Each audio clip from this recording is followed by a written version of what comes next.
and welcome to the Daily Space Weather video. We're streaming this live to Twitch at twitch.tv/smAsho if you ever want to view the videos live. We've been doing the Daily Space Weather live on Twitch for quite a while. Most of the Daily Space Weather now live in that location because the platform is so good. Viewing the sun here on the SDO at 131 angstroms. And I think we had a hiccup there. I be your host, El smAsho, Del Masho Tank. Active region there in the south, some coronal holes, no sunspots.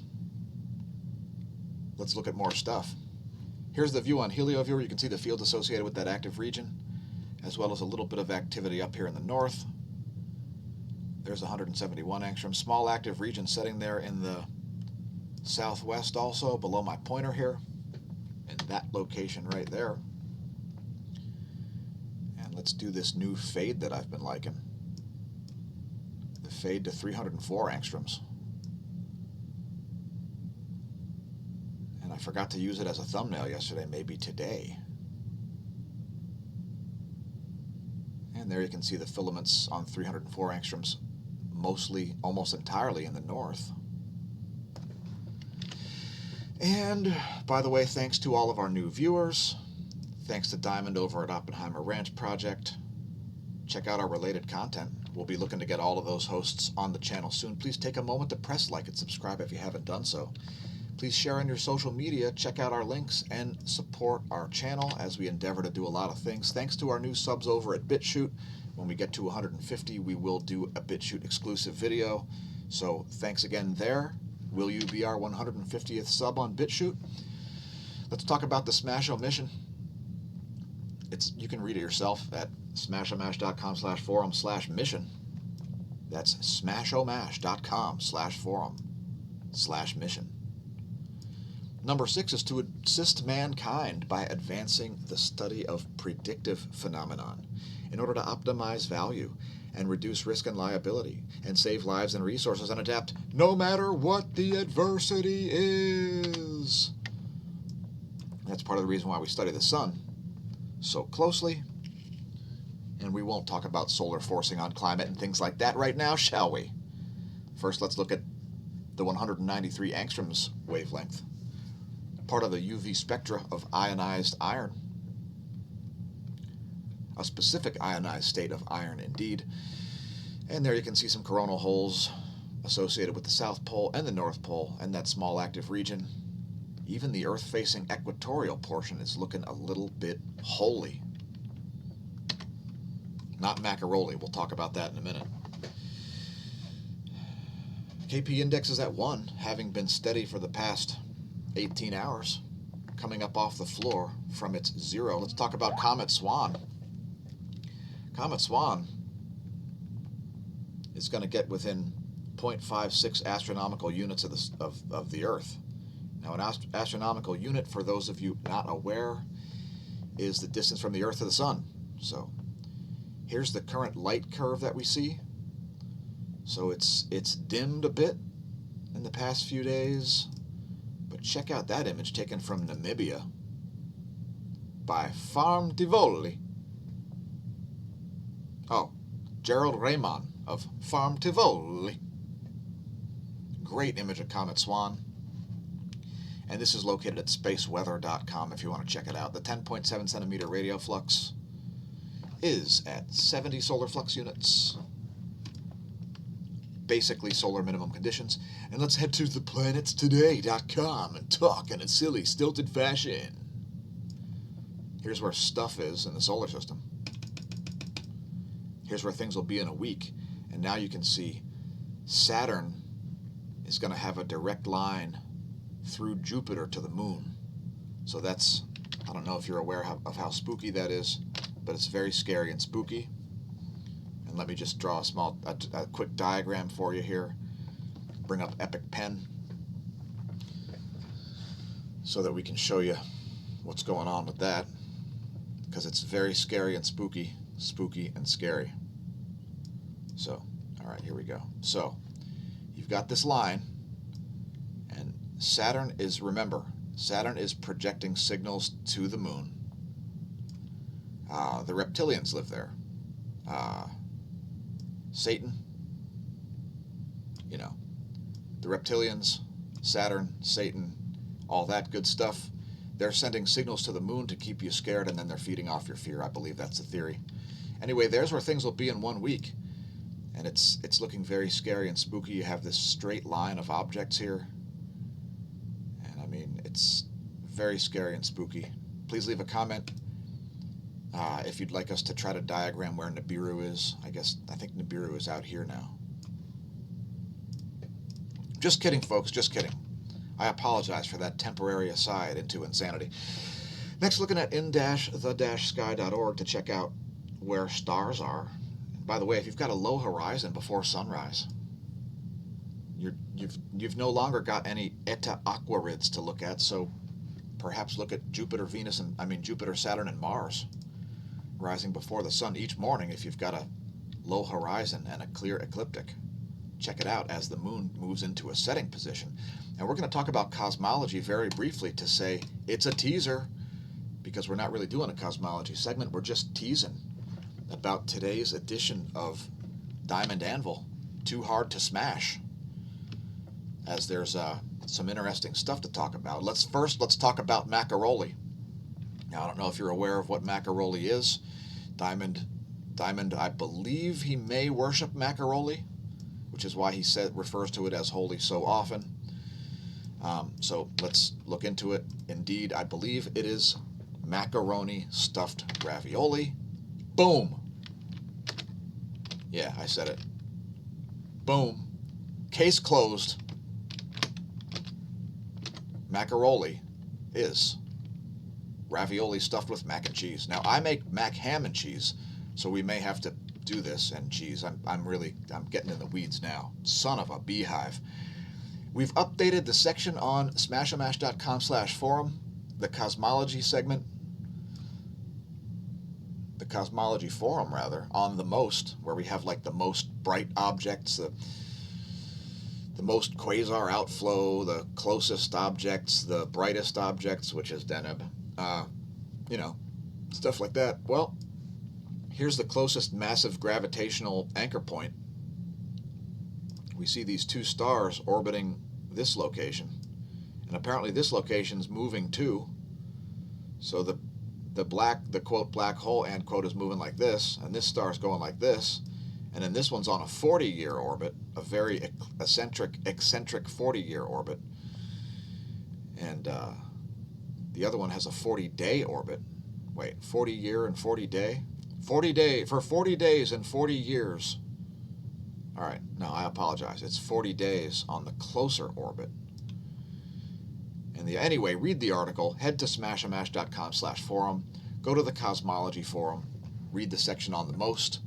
You may learn all kinds of things about the cosmology that, for some reason, are just hugely not understood. And let's talk about, the most exciting story, the Pulsar Wind Nebula. You see that? That's a bow shock. You see that arrow there? That's the proper motion of that pulsar. You see that? See this here? You see this here? Well, I'm not telling you what they are. You'll have to watch today's edition of the Diamond Anvil. We'll talk more about Pulsar 1929 plus 10 and its Pulsar Wind Nebula. And we'll also talk a little bit about 40 lines of evidence for condensed matter, the sun on trial, liquid metallic hydrogen, sun as a solar building block. Liquid metallic hydrogen as a solar building block of the sun by that guy.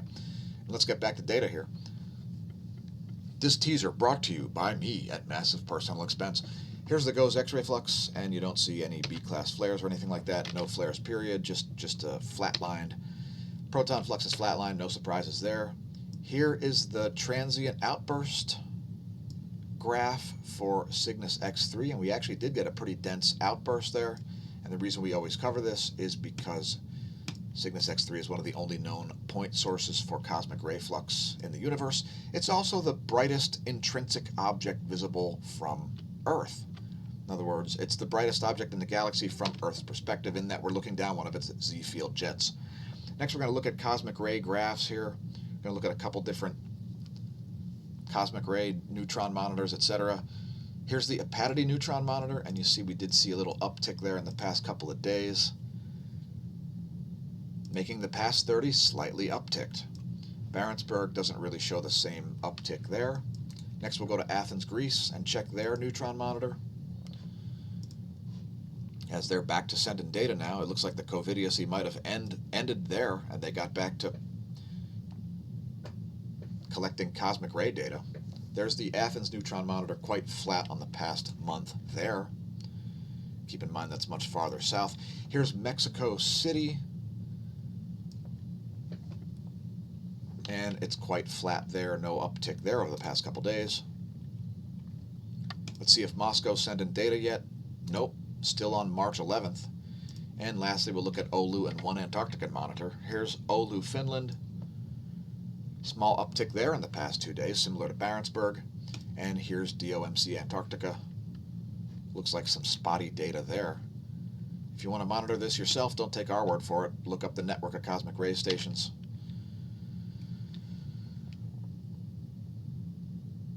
Real-time solar wind shows an oddity in here.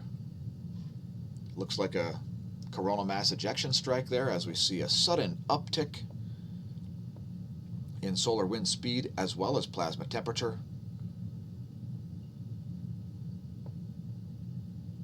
And then big variations, big swings in the solar wind density. There are electrons out there, folks, and I ask you, where have all the electrons gone? Anyway, current solar wind data is as follows. Phi angle around 291 degrees. And we do see some coronal holes, by the way. Solar wind density at around 7.2 protons per cubic centimeter, so don't expect to see the electron density rise up with that dense of a solar wind. The electrons are still out there somewhere. Or are they in the planet? And that is a question that needs answering, folks.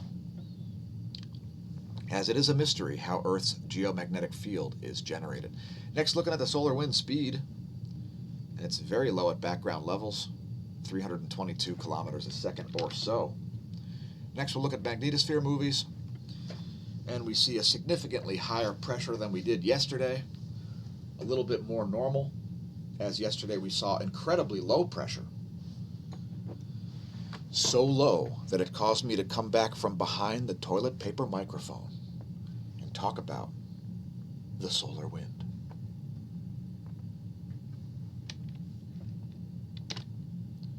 Here are the geospace ground magnetic perturbations, and we don't expect to see a whole lot going on when it comes to that.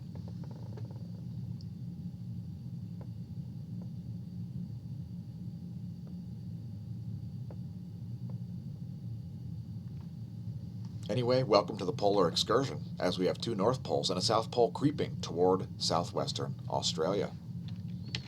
Next, we're going to go to the GOES magnetometer, and we see very low readings here. We see a very small range, lower highs and higher lows here, which is similar to what you see in cloud formation, by the way, when you get cosmic ray flux. You see higher nighttime temperatures, higher lows, and you see lower daytime temperatures because of the albedo effect and the greenhouse effect of water vapor. We'll get to that in a minute, too.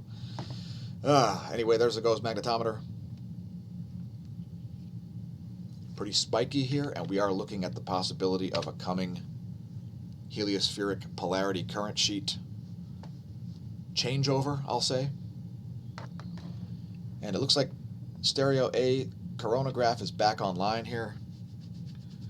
There's the most current data set from that. Although we don't have any data from today yet, so. And we don't see a coronal mass ejection, but we see some significant plasma here, and that's partially responsible for the GOES magnetometer readings that we see. I'm not going to get super in-depth into it. Since this is the daily space weather, I don't want to get in the weeds. Next, looking at the Gong 2 data, we see the North Pole is shining through here polarity-wise. So most likely going to see a polarity boundary crossing here in the coming 24 hours. So I would say probably in the next 18 hours. probably see some big spikes in the ghost magnetometer as we switch over to the North Pole oriented portion of the current sheet. And I wouldn't be surprised to see some activity south of the solar equator also associated with that. So look for some activity down here associated with that pull down of the North Pole polarity portion of the current sheet. And this is the line of sight field plot, by the way, for you new viewers out there. Also on the gong, too. It's part of the National Sunspot Observatory.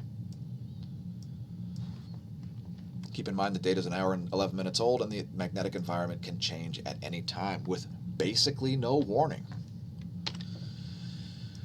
There's the relativistic electron flux as reported by Solon.info, and it's quite low. And we see the extremely low total electron content forecast, very low also.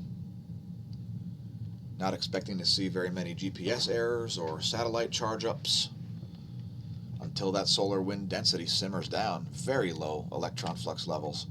And there you can see those very low levels on the GOES. And again, we are streaming this live to twitch.tv/smAsho. If you haven't subscribed over there, I suggest you do. Install the app. You can get alerts when we go live. And while we do occasionally go live on YouTube, it's not the same substance. We are looking forward to BitChute going live as well. Live streams on BitChute are a thing that they're working on, and we can't wait for that. Here's the ionosphere. This is 6 hours of data.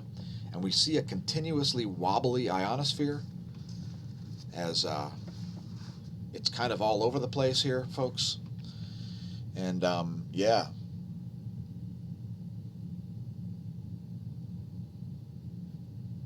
Not super anomalous, but a little bit anomalous. Bring up the latest image here and move on. That's at 7:45, and that's actually looking pretty normal here. Nothing to write home about. Next, looking at windy.com, we see a massive anticyclone here in the north. All of Canada, just clear skies and high pressure, most likely. There is a low there south of Alaska. It's a quite powerful low, and it's behaving anonymously and moving north instead of east. There's where we expect things to be around 1300. That's Eastern Daylight Time, where I'm located, which is on the same time as New York City, by the way. I'm located in Lehigh Valley, PA. Please leave a comment. Let us know your location. Next, let's talk about, oh my gosh, the Earth's burning up, it's so hot that it's cold, and it's snowing 2 standard deviations outside of the range for 3 winters in a row. Yes, the snow mass for the Northern Hemisphere has been 2 standard deviations above the 30-year average for the last 3 winters. So whether it's the winter of 2017 to 2018, the winter of 2018 to 2019, or the winter of 2019 to 2020, all of those winters have been 2 standard deviations above normal snow mass in the Northern Hemisphere. Let's talk about garbage in and garbage out. Now, I started writing programming code when I was about 5 years old. Maybe even before that, but sometime around kindergarten, long before it was covered in school. And I am well aware of garbage in, garbage out, because if you write garbage code, you're going to have garbage results in things like, climate models. Scamdemic models, the plandemic, scamdemic. Now, let's talk about CO2's relationship with temperature. Carbon dioxide is not the climate control knob, never has been and never will be on planet Earth, most likely. And you can see how there is 0 correlation between temperature rising and CO2 levels. You can see here the highest CO2 levels we ever had were about 7,000 parts per million. And that is involved with the Cambrian explosion. I won't get into it, but if you want to show your friends and foes this graph, just look up 600 million years of temperature versus carbon dioxide on your favorite web search, such as DuckDuckGo.com, which is from Paoli, Pennsylvania, by the way. And show them this graph. This convinced my mom in about 5 seconds that carbon dioxide doesn't control the temperature. Tell your friends, tell your foes. Let's talk about a garbage in, garbage out model. It's the IPCC 6 and the IPCC 5 and the IPCC 4. Now, this is something that we've said about 6,000 times on our channel, about how humid air is lighter than dry air. Here's a more confirmation of how I've been correct the whole time. And we've gotten some arguments in the comments section, but they're always very short-lived, because then people do some reading and they find out that indeed moist air is less massive than dry air at the same temperature. So anyway, we won't get into it, but apparently they screwed up their climate model because they didn't realize that moist air at the equator is less massive than dry air. So if you want to talk about a failure, that is an epic fail. We won't leave links, but if you want to read all about it, it's on SciTechDaily.com. There was a big quake, a 6.8 magnitude, at Indonesia. There's a location. And let's hope that one didn't generate a tsunami. I don't believe it did.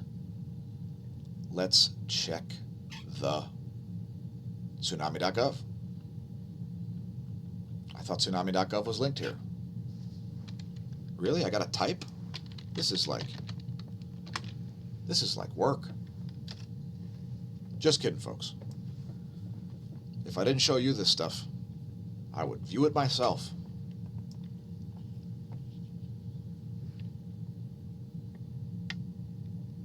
Anyway, good news. No watches, warnings, advisories, or threats. And I think of inhaled toilet paper dust, which is confusing me. And that, folks, is the danger of broadcasting from behind the toilet paper microphone of the Smash Bunker. Do not request entry. You will be denied. All right, so looking back at the past 24 hours of earthquakes, again, largest is this deep quake, and it's a deep quake at 107 kilometers in Indonesia. Perhaps the shaking there is not done. 6.8 magnitude at 107 kilometers depth. And once again, we see a volcanic downtick and an earthquake uptick. Seismic uptick, volcanic downtick at the same time. So we've seen this happen quite a lot. I know one of our viewers at least has noticed. Here's a deep quake at Indonesia. North of that 6.8, it's a 4.8 at 110 kilometers. And check this one out. We saw a 3.1 at Bedford, Canada yesterday at 1503 UT. Next, back to the main list here. Here's a 4.4 at ultra deep depth. Deep depth? 613 kilometers is the ultra deep depth. And we see some quakes on western South America there, including this deep one. It's a 4.4 magnitude, 143 kilometers depth. And let's move on to the volcano rundown, which includes Klusovskoye, 20,000 foot plume there. Mount Abico back on the list, flight level 10,000 there. That's 10,000 feet of altitude. Flight level Aso, flight level 5,000 there. Semeru, 14,000 foot ash plume there as it explodes. And Nevados de Chilean, volcanic ash not detected. But don't get infected by having your safety neglected.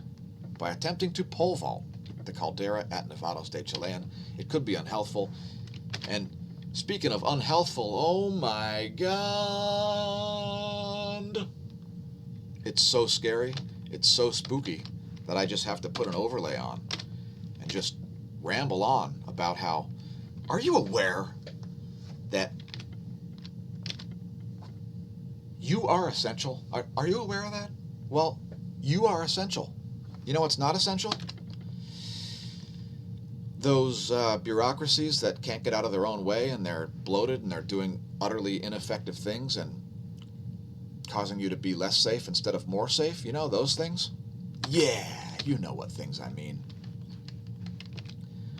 Are you, well, first of all, let's talk about one of the countermeasures here. A countermeasure is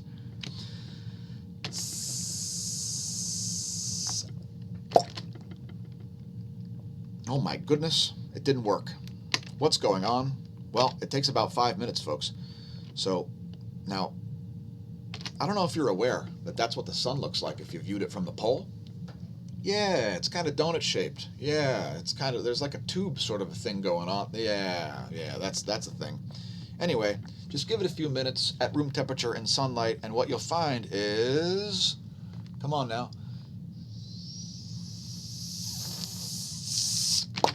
There we go. And thanks, son. Appreciate that.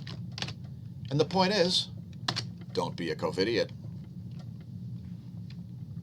What are you doing? Walking, Sandy. Why are you walking around wearing a ski mask? Because you have to wear a mask to go outside of the house. So please don't be a COVIDiot. And please spike pile drive that bug. Your ancestors survived much worse scenarios than this. So have some confidence. Have some hope. Get outside. Get in the sunlight. Go plant food. Grow food. Things like this. Another thing you can do on lockdown is perhaps play enemy territory. If you want to know who I play as, it's $, capital F, ampersand, SMASH, space, O apostrophe MASH. Yeah, it's part of the Skilled Fraternity clan. I know, it's pretty crazy, but if you go sign up on Trackbase, you can follow your favorite players. Here's one of mine. It's hydroxychloroquine. Oh, yes. It's a player. Hydroxychloroquine. Rated at 5.4. Anyway, yesterday we left links. We didn't leave links. We just told you how to find it. Yeah. splashdamage.com/game/Wolfenstein-enemy-territory. It's free. It's all objective maps. It's super fun.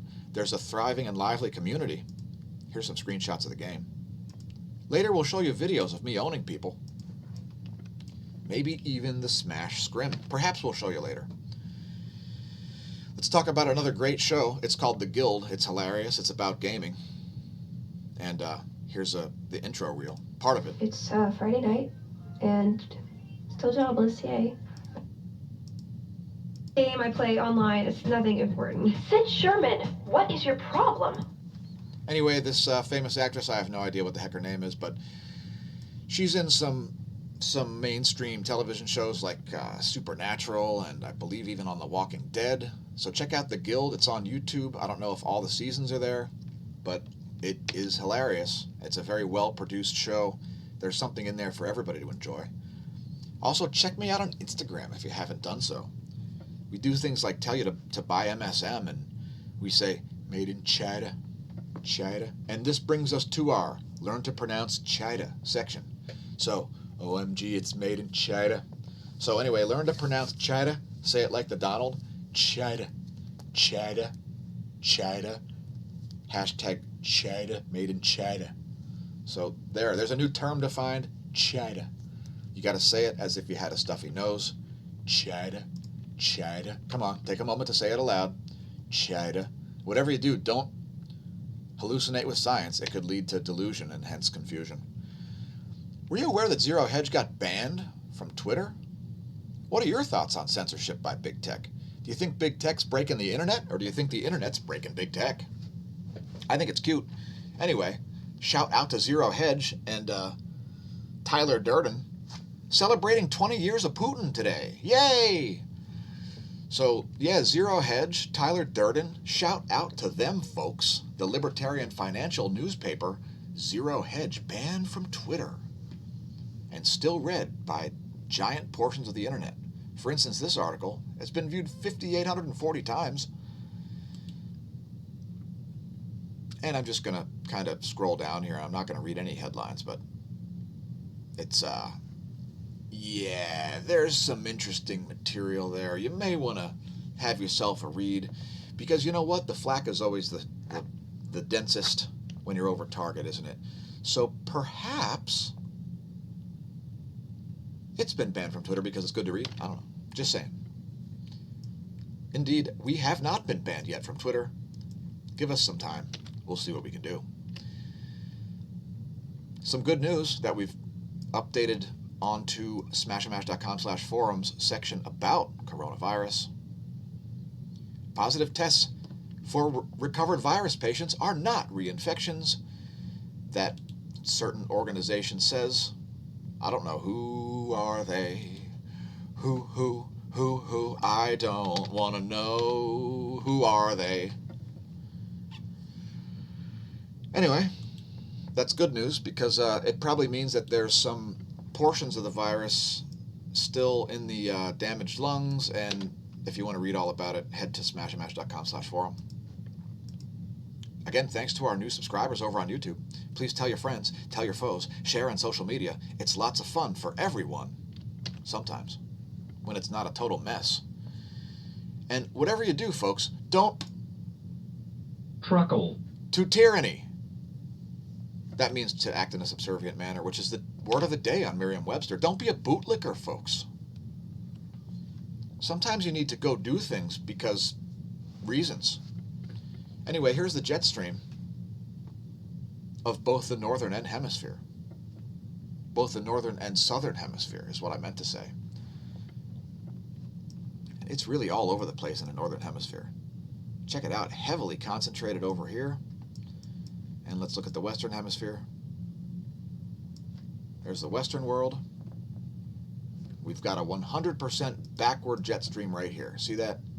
That is an east to west jet stream flow. That is a place where pilots will avoid in flying from North America to Europe, because that will actually cost additional fuel and encourage polar routes, which will encourage further irradiation of the passengers. Anyway,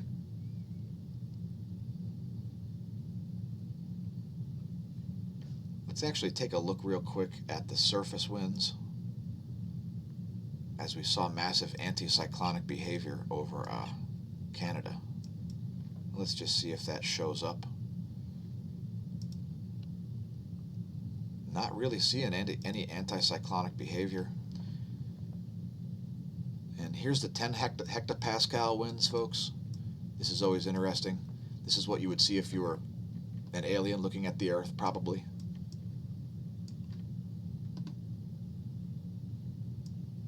As we approach another summer in the northern hemisphere. Let's go back to flight level 25,000 and close it out. Next, we'll look at water vapor maps of Europe and Africa. Why'd you slow down? Darn ya. There we go. Make it a little more animated. And here are the water vapor maps of the Far East and Oceania. I hear New Zealand is going to go to a level 2 lockdown where they open up fitness centers. Great on them. I hope there's not too many levels, and I hope it doesn't last very long, because it's nonsense. Complete nonsense. Lockdowns are nonsense, and they're not effective, and neither are masks. Here's lightningmaps.org. And we don't see any mainland lightning right now, so I'm not going to shout out any towns. Here's a U.S. Doppler radar map, and it looks like it's spotty showers over my location. And again, if you're wondering where I am, it's around there in Lehigh Valley, Pennsylvania. Shout out to our viewers from around the world, around the country, and around the multiverse. Next, looking at the U.S. water vapor map. My personal favorite, it's where we try to teach people a little bit about atmospheric physics, such as what we talked about earlier, the way this air is more massive than this air. And it all has to do with the molecular mass of nitrogen. Because keep in mind, folks, molecular nitrogen in the atmosphere is N2, not just atomic nitrogen. Anyway, we've got a bit of an atmospheric river forming here. It's more like an atmospheric pond, though, because it's butting up against that dry mass of air and being stagnant as a result.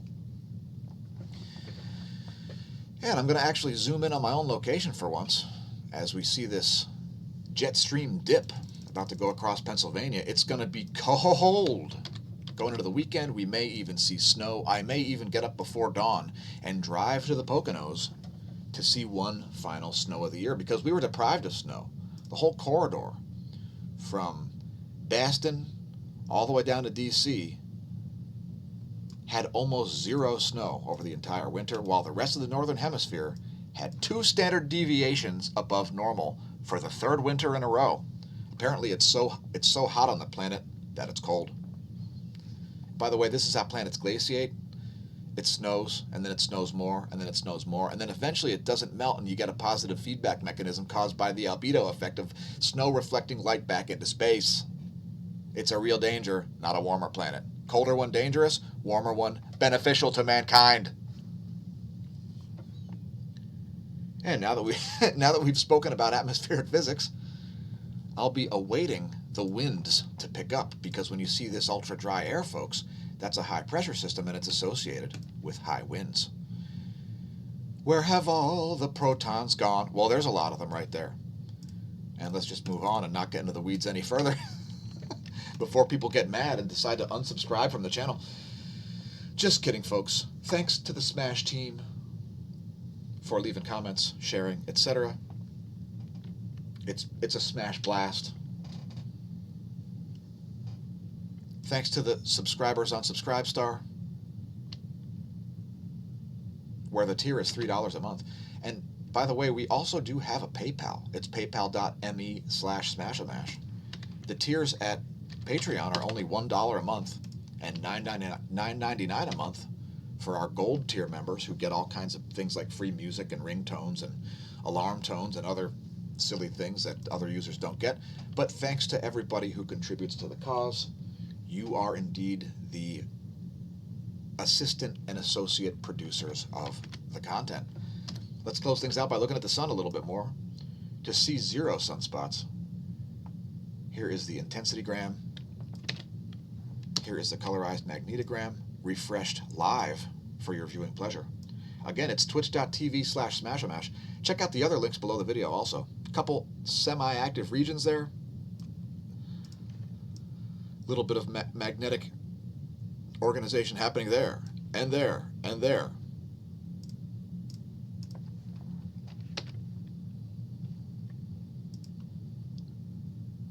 Let's check out one more animation here. It's the 94 angstroms view.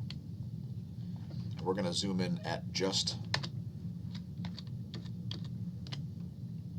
the southern portion. There we go. As we see an active region setting there, that's former sunspot 2760. Another active region just formed behind it right there. Cycle 25 in latitude, for sure. Allow me to vanish.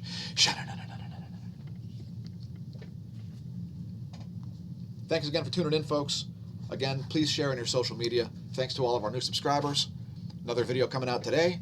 The Diamond Anvil. Too hard to smash, when we break out the toilet paper microphone again and we talk about whatever we want for about an hour. Anyway, folks, remember, stare at the sun. May the atherosclerosis be absent from your cardiovascular health profile. May the covidius be absent from your galaxy. I don't know if any have moved to M31, otherwise known as the Andromeda Galaxy. Please let us know. Welcome to the Neo-Renaissance. And since it'll never be now again, may that solar wind be at your back.